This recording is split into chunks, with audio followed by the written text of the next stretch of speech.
The delegation from the Galactic Council arrived on Earth expecting meetings in tall buildings and signed documents. They expected humans to negotiate like every other species in the galaxy. Credits would be offered, terms would be discussed, land would change hands. This was how civilizations worked. This was how progress happened. They did not expect Ambassador Wei to meet them at a muddy field in northern France, wearing simple clothes and carrying an umbrella against the autumn rain. Ambassador Eth of the Hegemony was the first to step off the transport. Her crystalline body caught what little light broke through the clouds, scattering it into pale rainbows. She had witnessed the death of 3 stars in her long life. She had negotiated treaties between empires that spanned entire galactic arms. Nothing surprised her anymore. But this place surprised her. She looked around at the gentle hills, the neat rows of white markers, the preserved trenches that cut through the earth like old scars. Grass grew everywhere, soft and green despite the cold. Birds sang in distant trees. It was peaceful. It was quiet. It was entirely ordinary. "There is nothing here," she said finally. "Grass, markers, some holes in the ground. Why have you brought us to this place, Ambassador? We came to discuss the future, not to look at empty fields." Ambassador smiled, but there was something old and heavy in his eyes, something that did not match his smile at all. "This is the Psalm," he said quietly. "In 4 months of fighting here, over 1 million soldiers were killed or wounded. The ground beneath your feet absorbed so much blood that farmers still pull bone fragments from their fields. 400 years later, and they still find the dead." Eth said nothing.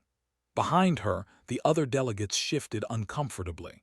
There were 11 species represented in the group, each one chosen for their importance in the Galactic Council. They had come with a proposal that they considered generous beyond measure. Humanity's battlefields occupied prime real estate. Gettysburg, a small town in a place called Pennsylvania, sat on land perfect for the new Sol Sector administrative hub. The ruins of Stalingrad could house the largest research facility in the quadrant. The beaches of Normandy had the ideal geography for a major spaceport. The Council had calculated the value of these lands and prepared offers worth trillions of credits, enough to fund human expansion into 12 new star systems, enough to make humanity rich beyond imagination. Ambassador had listened patiently to their presentation that morning. He had nodded at the appropriate moments. He had asked thoughtful questions about the proposed facilities, and then, instead of beginning negotiations, he had invited them on what he called a small tour. That had been 3 days ago. Since then, the delegation had visited 17 sites across 4 continents. They had stood in Hiroshima, where the atomic shadow of a person still marked the steps of a bank, burned into stone by heat beyond comprehension. They had walked through Auschwitz in January cold, past the train tracks and the barracks and the ovens, while a human guide spoke in a flat voice about numbers that refused to make sense. They had descended into the Kai tunnels, crawling through darkness that still smelled of old fear, and they had stood at the lip of mass graves in Rwanda, looking down at Earth that had been disturbed and redisturbed as more bodies were discovered, even centuries later. At each site the human guide spoke quietly. They offered no justification for what had happened. They told no heroic stories. They simply provided facts, dates, and numbers. How many died? How they died? Who killed them, and sometimes why, though often the why was lost to history, buried beneath layers of politics and pain. The delegate, whose species had evolved conflict resolution into a form of ritual dance, stopped eating on the 2nd day. The observer, whose people had conquered half a spiral arm before joining the council, grew quieter and quieter as the tour continued. Even the ancient collective representative, whose species had no word for war in their language, seemed disturbed in ways she could not articulate. Now they stood at Thermopylae, at the narrow pass where 300 Spartan warriors had held against an empire of millions. The mountains rose on either side, unchanged by time. The sea glittered in the distance. A monument stood at the center of the pass, weathered by centuries but still readable. Ambassador waited. It was Eth who finally spoke. Her crystalline facets had dimmed since the tour began, as if the things she had seen had somehow affected even her capacity to reflect light. "You preserve your defeats as carefully as your victories," she said slowly. "You maintain sites of your own atrocities, the places where your people killed each other by the millions, the places where you committed horrors against your own kind." She paused, her translator struggling with the next words. "Why? We offered you wealth beyond measure for these lands. You could take that wealth and build monuments elsewhere, monuments to your achievements, to your survival, to your growth. Why do you insist on keeping these places of pain?" Ambassador looked out at the pass. The wind moved through the grass, making it ripple like water. Somewhere a bird called. "Because forgetting is easy," he said, "and what is easy is rarely what is right." The ambassador made a sound that her translator could not quite render. "That is not an answer." "Then let me try again." Turned to face the delegation. "Your species, ambassador, lives for thousands of years. Your oldest members remember the formation of star systems. You have watched civilizations rise and fall like tides. You have wisdom that humans cannot begin to match." Eth inclined her crystalline head, accepting this as simple fact. "But we have something you do not have," continued. "We have shame." Another untranslatable sound from the. "We are not proud of what we did here," said, gesturing at the pass, at all the sites they had visited, at the whole bloody history of his species. "We are not proud of any of it. The wars, the genocides, the countless millions who died because of our fear, our hatred, our greed. It is not something we celebrate. It is something we carry." "Then why not put it down?" the delegate asked, speaking for the first time in days. "Why not bury it and move forward?" Was quiet for a long moment. When he spoke again, his voice was very soft. "Because we tried that once. Many times, actually. We buried our shame. We forgot our mistakes.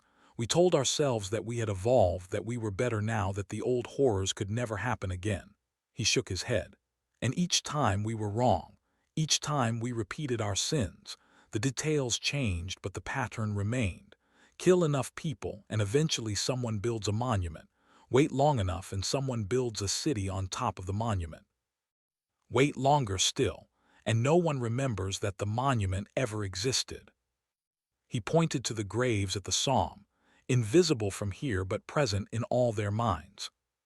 "We decided to break the pattern, not by pretending we were better than we are, not by hiding from what we had done, but by making it impossible to forget, by taking our darkest moments and preserving them, teaching them, returning to them again and again until the lesson finally took root." "And has it?" Eth asked. "Has the lesson taken root?" Smiled again, that same old tired smile. "We have not fought a major war among ourselves in 400 years. Our weapons became too terrible. Our capacity for destruction exceeded even our capacity for hatred. So yes, in a sense, the lesson took root, but not because we learned wisdom." He looked at the gathered delegates, at the representatives of species who had never known war, who could not truly understand what it meant to stand in a field soaked with the blood of your own kind. "We learned fear," he said, "and we learned memory, and we pray every day that it will be enough." The delegation returned to their transport in silence.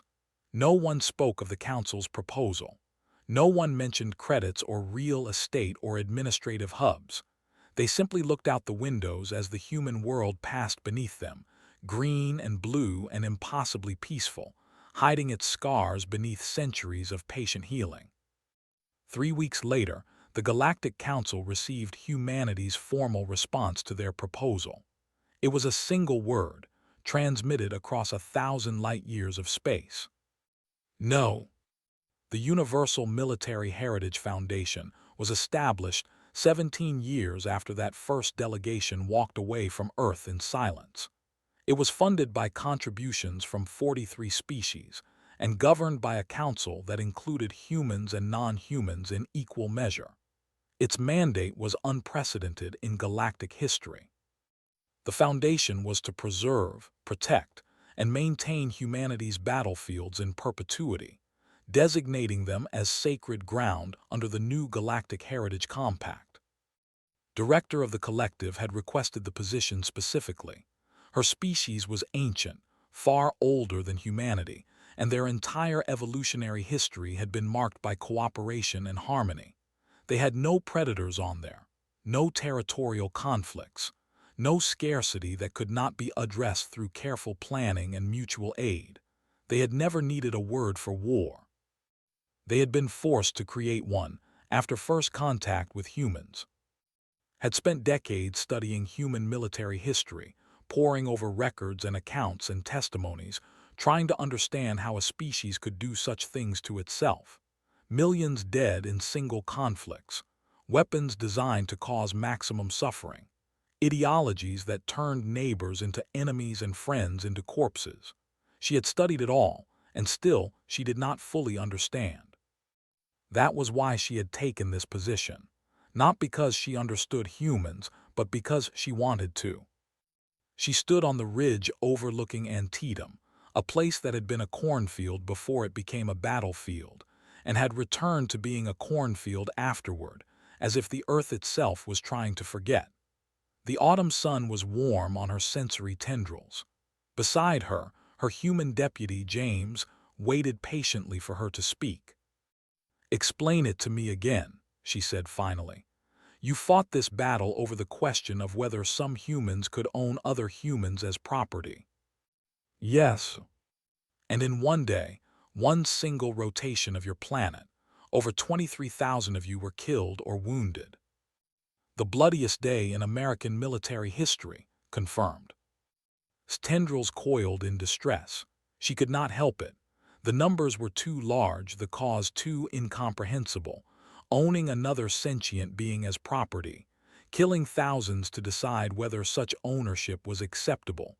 It was madness, pure madness. "And you preserve this," she said. "You bring your children here. You have turned this field of slaughter into what? A classroom." A reminder. Knelt and picked up a handful of earth.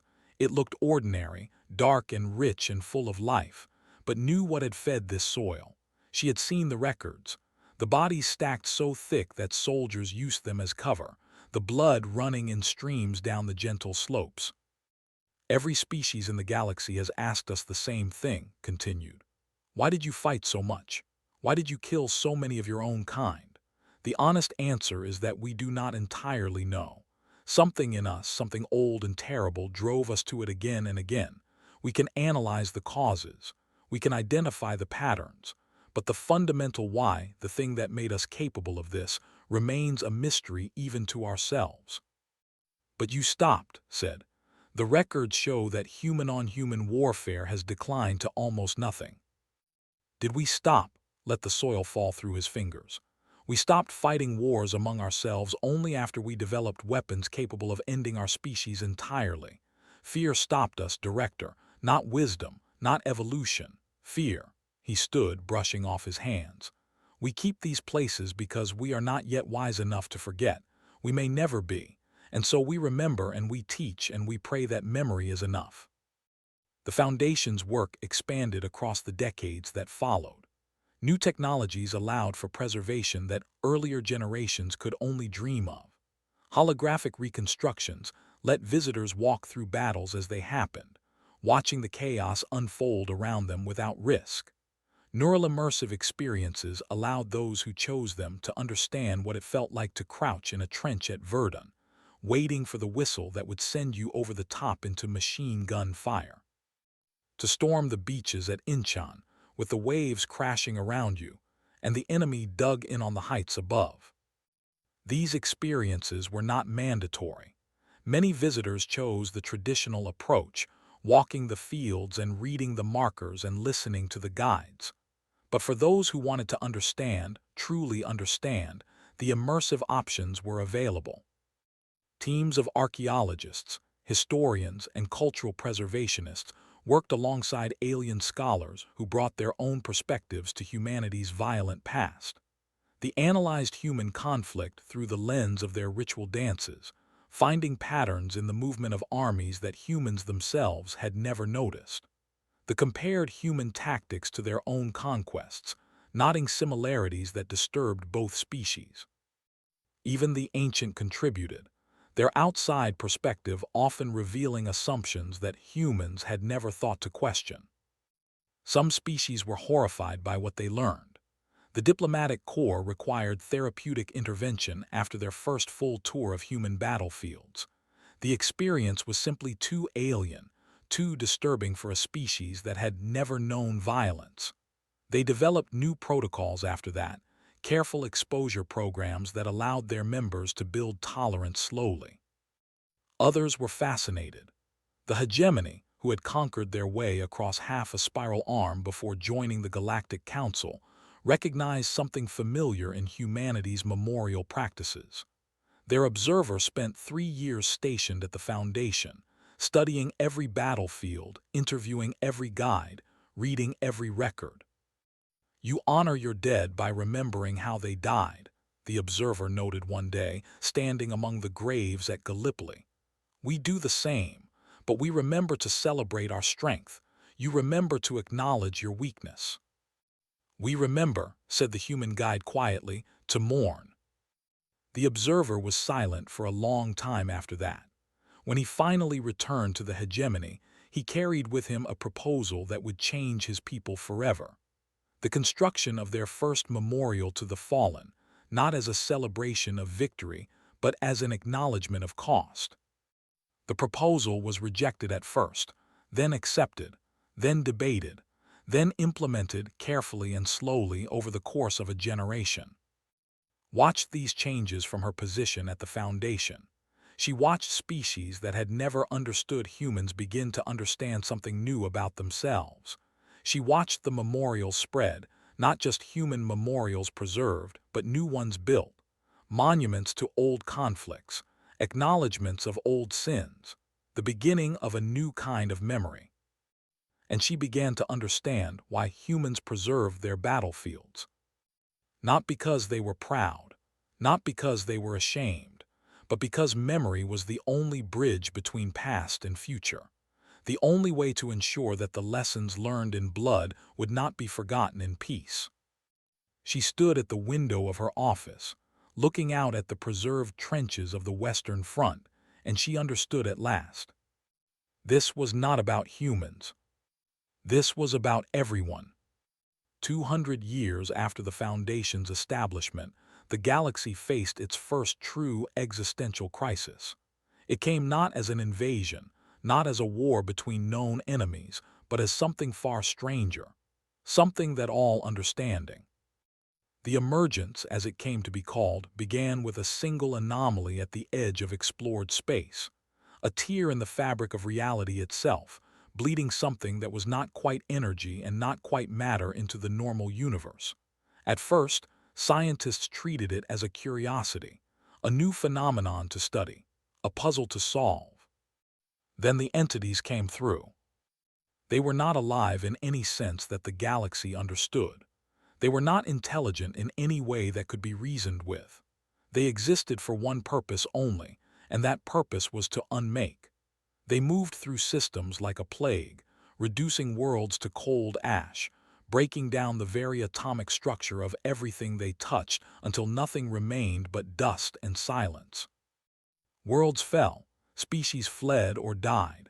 The Galactic Council, which had maintained peace for centuries, fractured as each civilization retreated to defend its own territory. Old alliances crumbled, old suspicions returned. Species that had worked together for generations began to eye each other with distrust. The hegemony mobilized their fleets, but not against the emergents, against their neighbors. If the galaxy was dying, they would claim what they could while they still could. They closed their borders entirely, refusing to allow anyone in or out. They retreated to there and began preparing for extinction. It was the old pattern, the pattern that humans knew so well from their own history. When crisis came, unity dissolved. When fear took hold, everyone looked out for themselves. The successor to the ambassador who had first walked the battlefields of Earth watched this dissolution with growing horror. Her crystalline facets had seen the death of stars, but she had never seen anything like this. The emergence was terrible, yes, but the response to it was worse. The galaxy was destroying itself from within. She called for a summit, not on a neutral station, not on a diplomatic vessel, on Earth, at Verdun. The remaining council members came reluctantly. Many saw no point in talking while the universe was ending around them, but was ancient and respected, and she had called in favors that had been owed for centuries. They came. They gathered in the memorial ossuary, the great building that held the bones of soldiers from both sides of a war fought 7 centuries past. The walls were lined with them, skulls and femurs, and arranged with care, preserved with reverence. French and German alike, sorted not by nationality but by where they had fallen. Representatives from 97 species stood among the bones of the human dead, and they waited for to explain why she had brought them to this place. "You wonder why I chose this site," she said, her crystalline form pulsing with an emotion that her translator rendered as sorrow.